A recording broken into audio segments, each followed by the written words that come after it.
जिद के दो तरीके हैं, एक अच्छे मकसद के लिए और दूसरा गलत मकसद के लिए। मैं एज यूजुअल और सही बात यह है, अच्छे मकसद की बात करता हूं। Patience is needed. याद रखिए, सिर्फ जिद करने से कुछ नहीं होता, संयम चाहिए। Remember one line what I learn from my father, victory might be worshipped by the fighters but the same victory has always been a slave to the warriors. ये आपको डिसाइड करना है कि आपको उस विक्ट्री को अपनी जिंदगी में क्या रखना है, उसके लिए कितनी जिद करना है। और पेशेंस, फॉर एग्जाम्पल, एक दिन में ना कोई सचिन तेंदुलकर बनता है, एक दिन में ना कोई डॉक्टर एपीजे अब्दुल कलाम साहब बनता है, ना एक दिन में कोई भी आदमी एक दिन में नहीं बना है। उनने अपने सपने देखना बुरा नहीं है दोस्त, लेकिन उस सपनों के लिए मेहनत करना बहुत जरूरी है। जिद क्या है? जिद एक एहसास है दूसरों से बेहतर बनने का। जिद उस बात से करो ना कि I want to prove myself better. किस चीज की जिद? कि पापा मम्मी ने कुछ नहीं दिया तो उस चीज की जिद, या पेरेंट्स को जिद होती है कि मेरा बेटा ऐसा ही करेगा। सॉरी, मैं यूथ के बारे में बात कर रहा हूं। मैं बहुत बड़ा फैन हूं यूथ का, और मैं हमेशा कहता हूं ये छाती पे देख लो, ये और ये कौन है? ये जिद्दी लोग थे जिनने एक मकसद के लिए एक जिद की। आज सुभाष बाबू को ले लीजिए, बहुत बड़े अलग अलग टॉपिक्स हैं जिस पर मैं बात करूंगा, लेकिन सिर्फ ये बोल रहा हूं ये जिद्दी लोग तो जो मेरी छाती पे लगे हुए हैं, इनने कुछ जिद की एक अच्छे कारण से। और ऐसे ही मैं कुछ मॉडर्न हीरोज की बात करता हूं, लेकिन उसके पहले सिर्फ एक डेफिनेशन देंगे, what is victory, what is success.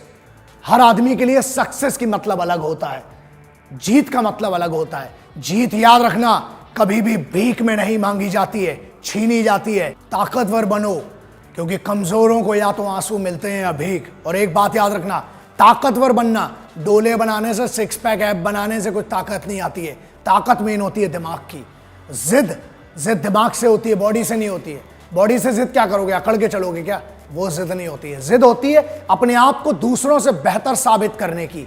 याद रखो, दूसरों को नीचा दिखाने से जीत नहीं मिलती है। अपने आप को मेहनत करके, ट्रेनिंग करके उनसे बेहतर करना, वो जिद होती है। जिद एक अच्छे कारण से हो तो बहुत अच्छी बात है। ऐसे जिद्दियों को लोग पागल कहते हैं, जैसे क्रांतिकारियों को लोग पागल कहा करते थे।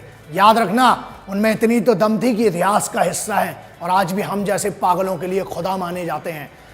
मिट्टी के लिए मोहब्बत, वो भी एक जिद है जो हर सिपाही में होती है। वो जिद जरूरी है मेरे यारों, क्योंकि अगर जिद नहीं होती ना इस तिरंगे को दुनिया की सबसे बड़ी ऊंचाई पे ले जाने की, तो शायद सिपाही काम भी नहीं कर रहे होते। वो जिद है अपने आप को, अपनी मिट्टी की इज्जत करने के लिए। तो सिपाहियों में भी जिद है। हर आदमी में, जिसने भी इस दुनिया में, इस देश में कुछ बड़ा किया है ना, उसे लोगों ने जिद्दी कहा है, पागल कहा है। तो अगर कोई पागल कहे और जिद्दी कहे तो इसको अपने लिए मेडल मानना, क्योंकि याद रखना, इस पूरे देश में, पूरी दुनिया में बहुत कम ही हैं जिनको पागलपन की और पागलों की उपाधि मिली है। लोग अक्सर पूछते हैं कि सर कोई एक ऐसा गुरु मंत्र होता है। दोस्त, मैं क्या गुरु मंत्र दूंगा, मैं थोड़ी कोई बाबा हूं। लेकिन मेरी खुद की एक सोच है, एक समझ है, वो ये है कि जिद्दी बहुत हूं और वो जिद जरूरी है। लेकिन याद रखना, जिद कभी भी अपने माँ बाप से मत करना, जिद कभी भी अपनों से मत करना, जिद अपने आप से करना, वो बात बड़ी है। Attitude, everybody has a problem and this will remain the same for each and every individual. हमेशा प्रॉब्लम सबके लिए सेम है दोस्त, आपका एटीट्यूड उसको डिफरेंट बनाता है। मुझे याद है बाबूजी बचपन में हम लोगों को एक कहानी सुनाते थे। पानी जब बरसता है ना, तो पूरी चिड़ियां होती हैं जो वो अपने लिए घरौंदा ढूंढती हैं, शेल्टर ढूंढती हैं। ईगल इकलौता ऐसा होता है, गिद्ध, जो उस बारिश को चीरते हुए ऊपर जाता है, बादलों के ऊपर बैठता है एटीट्यूड से। अकेला गिद्ध सबसे अलग होता है। So the problems are going to be the same, but your attitude makes you different. उस एटीट्यूड की बहुत फर्क है। एक एग्जांपल देता हूं। मैं क्रिकेट बिल्कुल कोई ऐसा, मेरे लिए कोई बहुत फॉलो नहीं करता हूं मैं क्रिकेट, लेकिन पुराने लोगों को फॉलो किया है। एग्जांपल देता हूं, कपिल देव साहब, सचिन तेंदुलकर जी, ये लेजेंड्स हैं। हर चीज पढ़ाई लिखाई नहीं होती है। कई बार, अक्सर, जैसे मैं हमेशा कहता हूं कि जुबान से हो सकता है अच्छी बात ना करूं, मेरे हाथ पैर बहुत अच्छी भाषा बोलते हैं। तो डिपेंड करता है, वो मेरी जिद है, मेरी ट्रेनिंग है। सचिन तेंदुलकर साहब, अब ये जिद की बात करते हैं, 89 में पाकिस्तान के दिग्गजों के सामने बैटिंग कर रहे हैं, जिनकी बॉल दिखती नहीं थी, सिर्फ आवाज आती थी निकलने की या लगने की। उस आदमी ने जिद की, नाक में बॉल लगी हुई थी, वकार यूनिस की वो बॉल जिसने नाक तोड़ दी थी सचिन तेंदुलकर की। 16 साल का छोटा सा बच्चा सचिन रमेश तेंदुलकर नीचे गिरा हुआ, उस तरफ नवजोत सिंह सिद्धू जो कि उस समय बहुत अच्छे फॉर्म में थे, 6 फुट 3 इंच का आदमी है, जिगर वाला आदमी है, पंजाबी। अंदर से एक आवाज आई, नाक फूटी हुई थी, उन्हें लगा कि मर गया ये बच्चा, अब क्या खेलेगा, सभी को ये लगा। इमरान खान ने अपने एक इंटरव्यू में कहा था कि I thought this boy would not survive more than 2-3 deliveries. नाक टूटी, खड़ा होता है वो छोटा सा बच्चा, नवजोत सिंह सिद्धू साहब के कान में एक आवाज आती है और वहां से एक बच्चा बोलता है मैं खेलूंगा। दैट्स कॉल्ड जिद, मैडनेस फॉर विक्ट्री। वो बच्चा खड़ा होता है, वकार यूनिस की एक बॉल पहले नाक टूटी हुई है, फट चुकी है, कॉटन लगा हुआ, खड़ा होता है, अगली बॉल में 2 कदम आगे बढ़ता है और उस पूरी सीरीज का सबसे लंबा छक्का मारता है और उसके बाद बोलता है तुझी, बोलता है, जिनको समझना है वो समझ गए, वो एक डायलॉग मारते हैं। वो जिद थी वो विक्ट्री की। बहुत लेजेंड्स हैं, लेकिन हाँ एक बात बहुत ज़रूरी है। बहुत लोगों ने मुझे बोला कि कुछ ऐसे हैं, बेवकूफ़ बोलता हूं मैं, शायद उनको बेटर वर्ड है उनके लिए, जिनने ऐसे लेजेंड जिसको द गॉड ऑफ क्रिकेट कहा जाता है उसके बारे में कुछ कहा। इवन लता ताई, जिनको सरस्वती का दर्जा है इस देश में, मतलब माँ का दर्जा दिया जाता है, जिनको सचिन तेंदुलकर जैसे जो खुद गॉड हैं क्रिकेट के, वो खुद आई बोलते हैं, मतलब गॉड की भी माँ, ऐसे के बारे में किसी कोई लौंडा है उसने कुछ कहा, आप समझ में नहीं आ रहा क्या रिएक्ट करूं, क्योंकि पहली बात तो इतना इंपॉर्टेंस नहीं रखते ऐसे लौंडे लपाड़ी, लेकिन बड़ी बात यह है कि यार परवरिश का बहुत फर्क पड़ता है। इंसानों के बारे में बोलते तो फिर भी ठीक है, इन लोगों की एक जर्नी है, 2 सेंटेंस बोल के आप उनको छोटा नहीं कर सकते हो।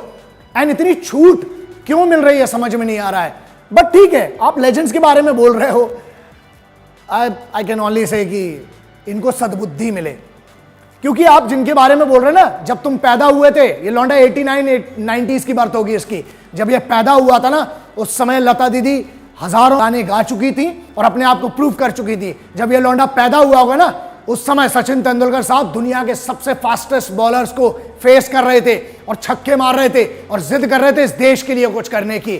देश के अंदर माहौल खराब क्यों करते यार, बहुत ज्यादा अंदर संभल नहीं रही है जवानी, तो उनसे बेहतर बन के दिखाओ, कमेंट मत करो, बहुत छोटी हरकत है ये भी इंपॉर्टेंट है। पेशेंस, 2 चीजें कवर करना बहुत जरूरी है। पेशेंस क्या है और रिजेक्शन क्या है, उसको आप कैसे लेते हो। अगेन जो मैंने पहले भी कहा, रिजेक्शन इज इंपॉर्टेंट, क्योंकि जब रिजेक्शन होता है ना तो एक कोई झंझोर देता है। 2 ही तरीके हैं, कोई थप्पड़ मारे तो 2 ही तरीके हैं, पापा थप्पड़ पड़ गया, मम्मा थप्पड़ पड़ गया, रो और सो जाओ। दूसरा तरीका, ट्रेनिंग करो, लौट के जाओ, रैप्टा कान के नीचे कंटाप मारो, थप्पड़ बोलते हैं जिसको ना, समझ में आ जाएगा। अगली बार किसी को मारने के पहले 1000 बार सोचेगा। लेकिन इस जिद के लिए ना लल्ला, बैठे बैठे मोबाइल से कुछ नहीं होने वाला है, इसके लिए ट्रेनिंग करना पड़ती है, रोज ग्राउंड पे जाना पड़ता है। आप जिस भी फील्ड में हैं, जिद करना बहुत जरूरी है। रिजेक्शन इज इंपॉर्टेंट, और रिजेक्शन के बाद डिसहार्टन मत हो। याद रखना, हर किताब में, बड़ी बड़ी किताबों में ये लिखा है, मैं बाबा नहीं, मुझे समझ में नहीं आती किताबें और अनपढ़ सा आदमी हूं, लेकिन हर किताब में एक चीज जरूर लिखी है कि जो होता है अच्छे के लिए होता है और प्रेजेंट में जियो। जो हो चुका वो हो चुका है यार, आगे की बहुत ज्यादा मत सोचो, प्रेजेंट में क्या कर सकते हो। हम प्रेजेंट में सिर्फ एक ही चीज कर सकते हैं और वो है ट्रेनिंग करना अपने आप की। आप जिस भी फील्ड में हो, तैयारी तगड़ी होगी ना तो फिर डर नहीं लगता है, लेकिन अगर तैयारी में कहीं मक्कारी की है तो पक्का डरोगे। अब्दुल कलाम साहब, डॉक्टर एपीजे अब्दुल कलाम साहब मेरे गुरुओं में से एक हैं, मेरे एक मेंटोर में से एक हैं, मेरे आदर्शों में से एक हैं।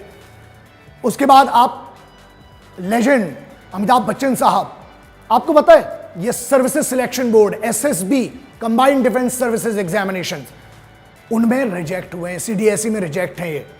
अब्दुल कलाम साहब जो है वो एसएसबी से बाहर किए गए थे, लेकिन उनकी इज्जत देखिए, उसको सलाम है, उनकी मेहनत को, उनकी शिद्दत को। वो आर्मी, नेवी, एयरफोर्स तीनों के चीफ सुप्रीम कमांडर बने और उनने उस एज में 60s में जाके उनने सुकोई, मिराज और ऐसे ऐसे फाइटर जेट्स को उड़ाया। तो उनने एक जिद की उससे बेहतर बनने की। सचिन तेंदुलकर साहब हों, बड़े बड़े आप लेजेंड्स को ले लीजिए, याद रखना लेजेंड्स एक दिन में नहीं बनता, और लेजेंड्स घर में बैठ के कोई नहीं बनता है, बाहर जाना पड़ता है, अपने आप को तपाना पड़ता है।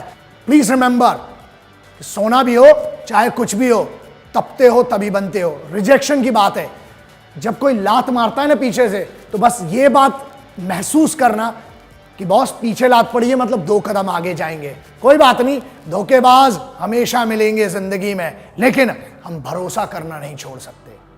सपने कम, मेहनत ज्यादा, सोचना कम, काम ज्यादा, शिकायतें कम और शुक्रिया ज्यादा।